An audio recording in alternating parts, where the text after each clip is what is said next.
အာရှခီးစဉ်ပြီးရသပတ်နေနေအကြာရာသီစတော့ကျွန်တော်တို့ဘာမီဟန်ကိုနိုင်ကစားပြီးတော့စတင်နိုင်ခဲ့တယ်ကျွန်တော်တကူးသွင်းနေအဲ့နောက်ဘန်လီကိုဝေးခင်းမှာရှုံးနေပြီးတဲ့နောက်မှာတော့နောက်ထပ်၄ဝဲတုံးကျွန်တော်တို့ဂိုးတွေသွင်းနိုင်ခဲ့တယ်ကျွန်တော်ရှီတန်းမှာကစားရတာသဘောကျတယ်အချိန်တော်တော်များများမှာလေကျွန်တော်က4-5တိပုံစံကစားကွက်ထဲမှာအသင်းရဲ့အဓိကတိုက်စစ်နေရာကိုယူရတယ်စိတ်လှုပ်ရှားရပါတယ်ကျွန်တော်ကရင်တော့ကလိုကစားကွက်ထဲမှာများများဆဆပါဝင်ကစားနေရတာမျိုးမရှိတော့ဘူးအကြောင်းကတော့ကျွန်တော်နောက်ကိုဝေးဝေးလန်လန်ပြန်ဆင်းစရာမလိုသလိုခန်းစင်လဲကူဖို့မလိုဘူးလေဆိုလိုတာကကျွန်တော်အနေနဲ့စွမ်းရည်တွေကိုအဆုံးသတ်ဂိုးဖြစ်ပြောင်းလဲနေရာမှာပဲအသုံးချနေတော့တယ်ကျွန်တော်ရဲ့အာရုံစိုက်မှုကတော့တင်းတော်ရဲ့အချိန်မှာတင်းတော်ရဲ့နေရာကိုရောက်နေဖို့နဲ့ခွင့်ရေးကိုအမိရယူပြီးတော့ဂိုးတွေသွင်းဖို့ပါပဲစီးနဲ့ပွဲကတော့တကယ်ကိုယူတိုးလောက်ဆရာရလက်ပဲမိုက်ကယ်အိုဝင်ကနာကျင်ချိန်ကို6မိနစ်မှာအနိုင်ဂိုးကိုသွင်းယူပေးသွားခဲ့တဲ့အတွက်လူတိုင်းကြောင်ကုန်ကြတယ်အထူးသဖြင့်စီးပရိသတ်တွေဆိုရင်ကျွန်တော်တို့ကိုအချိန်တွေပို့ပေးရလို့ယူဆတဲ့အတွက်ပို့ပြီးတော့ဒေါသတွေထွက်ကြတယ်။ဖောင်ကြီးရဲ့အချိန်ရုပ်သတင်းစာတွေကခေါ်ကြတယ်။လူတွေကလည်းနီးပါးကြီးဟာကျွန်တော်တို့ဂိုးသွင်းဖို့လိုလာတယ်။ပွဲပြီးကနေအချိန်တော့မှကျွန်တော်တို့ကိုမိနစ်တွေပို့ပေးဖို့ဒိုင်တွေကိုစီးအောင်ခဲ့တယ်လို့ပြောဆိုလာကြတော့တယ်။ဘယ်တော့တောင်ယူလိုက်တယ်လေ။ကျွန်တော်ပြောနိုင်တာကတော့နှစ်သင်းစလုံးကအဲ့ဒီချိန်မှာတည်ချနေတာပါ။စီးမှလည်းနာကျင်ချိန်ကကျွန်တော်တို့ရတဲ့အတိုင်းပဲရတာပဲလေ။ဘာပြဿနာဖြစ်နေရလဲဆိုတာကျွန်တော်မသိဘူး။တကယ်လို့စီးသာသူတို့ပြောနေတယ်လို့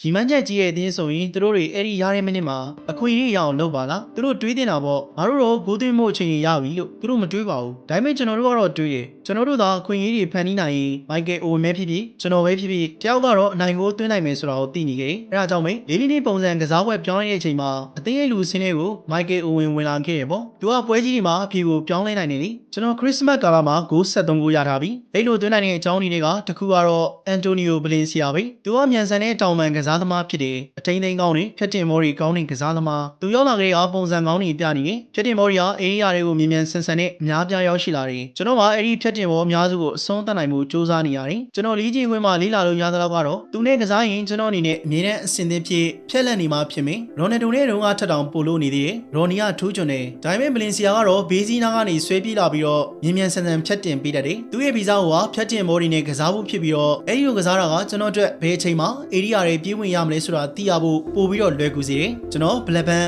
်ပွန်ဘီဝဟန်နဲ့ဝူတိုပွဲတွေမှာဂိုးသွင်းခဲ့တယ်အသင်းကချယ်ဆီရဲ့နောက်မှာဒုတိယနေရာကရပ်တည်နေတယ်ကျွန်တော်မှယုံကြည်ချက်တွေတပြုံတစ်ခေါင်းရှိနေတယ်။ကိုင်းထဲမှာကျွန်တော်လုံးသမျှကအလုပ်ဖြစ်နေပုံပဲဒီပုံတိုင်းသာဆက်ထိန်ထားနိုင်ရင်2009-2010ရာသီကကျွန်တော်ရဲ့အကောင်းဆုံးရာသီတောင်ဖြစ်လာမလားပဲ။ရိုနီရဲ့42ဂိုးစံချိန်ကိုတောင်ကျော်ဖြတ်နိုင်မယ်ထင်တယ်။ကျွန်တော်တို့တလွဲလှုပ်ချလိုက်ပြန်ပြီးဒီဇင်ဘာလကုန်ပိုင်း KC ကွင်းမှာဟာစီဒီနဲ့ကစားတော့ပထမပိုင်းပွဲပြီးကန်ဒီနောက်ဆုံးအချိန်လောက်မှာကျွန်တော်အခွင့်ကိုသွင်းနိုင်ခဲ့တယ်။ဒါရင်ဖလက်ချာရဲ့ဖြစ်တင်မှုကိုဟာနောက်တန်းနေမရှင်းထုံးနိုင်ခဲ့တာကြောင့်ကျွန်တော်အသာလေးပိတ်သွင်းလိုက်ုံနဲ့ဂိုးရသွားတယ်။ဒုတိယပိုင်း10မိနစ်ဒီမှာကျွန်တော်တို့ဘောလုံးကိုထိန်းထားနိုင်ခဲ့ပြီးတော့ခန်းစင်အားဖြင့်လည်းကစားပုံကောင်းခဲ့တယ်။အစီအစဉ်ကတော့တံပြန်တိုက်စစ်နဲ့ဒုတိယကိုသွင်းမှုပဲဒါပေမဲ့ကစားသမားတွေရဲ့အိမ်မက်ဆိုးဖြစ်တဲ့အမားမျိုးကိုမှကျွန်တော်သွားမှားလိုက်ရင်ဘိုးသမားတိုမက်ကူရှက်စီကိုပြန်ပေးတဲ့ဘောလုံးကလိုရာထက်ပိုပြီးတော့အားနည်းသွားခဲ့တယ်ကျွန်တော်ကကွင်းတဝက်လောက်မှာ PRB ခံနေရတယ်ဒါကြောင့်ကျွန်တော်ဘောလုံးကိုကိုယ့်ဘက်ချမ်းမှာထိန်းထားပြီးတော့ကစားကွက်ပြန်တယ်တိုက်စစ်ပြန်စားဖို့ကြိုးစားလိုက်တာဒါပေမဲ့ကျွန်တော်ဘောလုံးကိုပြန်ပေးလိုက်တဲ့အချိန်မှာပဲအားနည်းသွားပြီဆိုတာကိုသိလိုက်တယ်ဒီဘောလုံးကပီနယ်တီအေရီယာစီကိုရောက်တော့မှာမဟုတ်ဘူးသူတို့အသင်းရဲ့တိုက်စစ်မှုခရစ်ဖာဂန်ကကျွန်တော်ရဲ့အားပြောတဲ့နောက်ပြန်ပေးမှုကိုဖျက်ယူသွားခဲ့ပြီးတော့ဂိုးစီကိုပြေးသွားခဲ့တယ်မဟုတ်ဘူးသူကဘယ်ကပေါ်လာတာတော့တကယ်လို့သာပြိုင်မဲ့ဂိုးရှိကိုဒီလိုဘောလုံးမျိုးကျွန်တော်ခင်းပေးနိုင်မယ်ဆိုရင်ပရိသတ်တွေက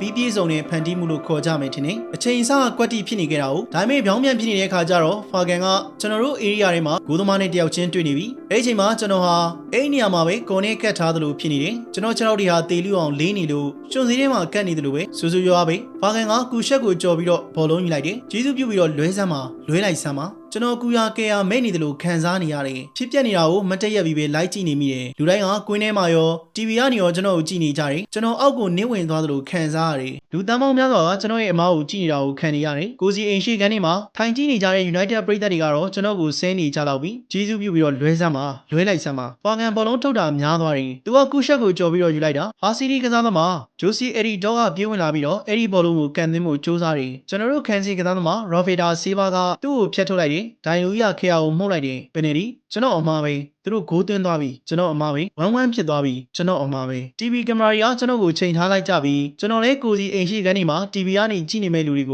ုကင်မရာကနေဒိုးရှိုပေါင်းမြင်နေရတယ်ကျွန်တော်မျက်နှာမှာအားလုံးဖော်ပြနေပါတယ်ကျွန်တော်ရှုံးမောင်ကိုကြောက်နေတာတောက်သွဲလှုပ်လိုက်တာနဲ့ပတ်သက်ပြီးတော့နီးပြကြီးကကျွန်တော်ကိုဘာပြောမလဲဆိုတာကိုလန့်နေတာကွင်းထဲမှာရှိတဲ့ဘသူမှဒီအချိန်မှာကျွန်တော်စီရှောက်မလာချင်ကြတော့ဘူးအဲ့အချိန်မှာပဲကြောက်စရာအတန်တစ်ခုကိုကျွန်တော်ကြားလိုက်ရတယ်နီးပြကြီးကကျွန်တော်ကိုအော်နေပြီကျွန်တော်နေရာယူထားတာကကွင်းလေလောက်မှာဆိုတော့ နီးစနစ်အေရီယာနဲ့နီးနေတယ်သူကခုံကနေထလာပြီးတော့အော်ဟစ်နေတယ်သူဘာကြီးအော်နေရဲဆိုတော့ကျွန်တော်ချက်ချင်းနားမလည်နိုင်ဘူးဒါပေမဲ့ကျွန်တော်သိတာကတော့ချီကျူးနေတာတော့မဟုတ်တာသိကြတယ်သူဘာပြောနေလဲဆိုတော့တည်တည်ချာချာကြားဖို့ကျွန်တော်နောက်ကိုမလှည့်လိုက်ပါဘူးကျွန်တော်ဟဲထွက်ရကြီးမှုတ်တာမခံချင်ဘူးကျွန်တော်အနှော်ခံရမယ့်ဘေးကနေလွတ်အောင်ပြေးနိုင်တဲ့တခုရေသောနီးလန်းကတော့ရွက်တက်နိုင်အောင်လှုပ်တာပဲဆိုတော့သိလိုက်တယ်ဒါကြောင့်ကျွန်တော်လက်ကျန်နိုင်ဝက်လောက်မှာအရေးကောင်မှာကျွတ်ထောင်စူးစမ်းခဲ့တယ်ကံကောင်းထောင်းမစွာနဲ့အဆင်ပြေသွားခဲ့တယ်ကျွန်တော်တို့3-1နဲ့နိုင်နေကျွန်တော်နောက်ထပ်ဂုဏ်တစ်ခုကိုဖန်တီးပေးနိုင်ခဲ့တာကျွန်တော်ကစားတာအရန်ကောင်းခဲ့တယ်ဒါကြောင့်စကိုင်းကလူတွေကကျွန်တော်ကိုမန်ဆောသမတ်တီတောင်ပေးခဲ့ကြသည်ကျွန်တော်ဝေလကနေပြန်ရောက်တော့နီးပြရာကစားသမားတွေကိုလက်ဆွဲလိုက်နှုတ်ဆက်နေတယ်ပြီးတော့ကျွန်တော်ဘက်ကိုလှည့်လာတော့တာပဲမင်းကန်ကောင်းသွားတယ်လို့သူကပြောပြီးတော့လှည့်ထွက်သွားတယ်ကျွန်တော်အသက်ကိုအိမ်တော့မှဝဝရှူနိုင်တော့တယ်ကျွန်တော်တို့ရှုံးသွားခဲ့ရင်ဒါမှမဟုတ်ဘူးနဲ့တရေများကျသွားခဲ့ရင်ကျွန်တော်အဖြစ်ပဲကျွန်တော်တီဗီဆိုတာကျွန်တော်သိတယ်